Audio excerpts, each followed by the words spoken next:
Okay, Noelle, let me do a quick exam, okay? Okay.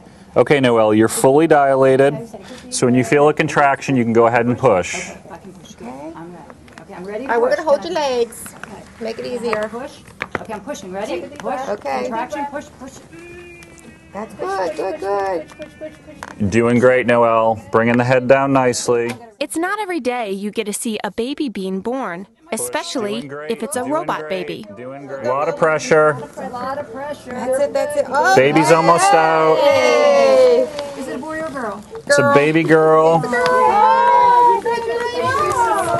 Noelle is a lifelike birthing simulation tool being used to train medical students around the country. And Johns Hopkins Hospital in Baltimore just got theirs. I definitely think it's going to be a great aid for students. It's definitely something that I would have wished that I would have had earlier in my training. Why is that? What does it offer? I think because generally when we teach, especially in teaching medical students and residents, when you don't have kind of a full simulated model, it's very, very hard to be able to teach maneuvers. I mean, this is very realistic. Obviously, everything is as it would be. The patient, the way that she's positioned on the table, the size of everything. So you really can practice maneuvers not only for, uncomplicated things, but complications as well. David Azaza is one of the brains behind Noelle.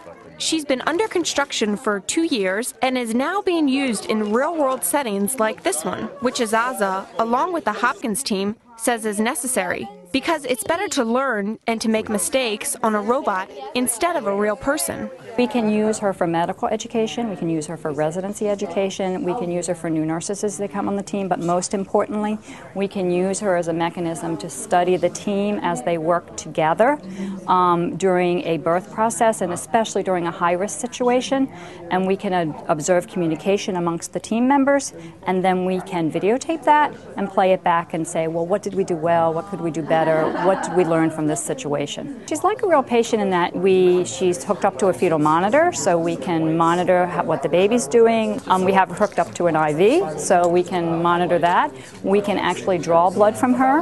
Umbilical cord is there, placenta is there. The umbilical cord can get wrapped around the baby's body part. During this scenario, the baby had shoulder dysplasia, but there can be other complications, such as long labor times or having a breech baby. But there are still some aspects that keeps Noelle from responding like a real mother in labor. No, the mother doesn't talk, so we usually have a lot of fun with that. We usually appoint somebody on the team to be the mother, and they can be as creative as they want to be as far as the actual, for the mother's part. And just like there can be complications during the delivery process, there can also be some challenges in recreating a realistic delivery. Then getting into the terminology of a specific thing, it's a little bit complicated. You have to learn like pretty much a new language because the terminology is very specific for OBGYN. So you gotta read books and talk to the doctors, and every time it's a learning curve. This just keeps going up and up and up. According to the American Pregnancy Association, 875,000 women experience one or more pregnancy complications. Noelle cost about $20,000 and has been on the Hopkins campus for about 2 weeks. MCIC Vermont, Hopkins Insurance Company, funded Noelle as part of a patient safety initiative. Gardmard Scientific is now working on the next model for Noelle, a wireless version. Good job, Noelle. Good job. Okay. For Discovery News, I'm Casey D. Gardner.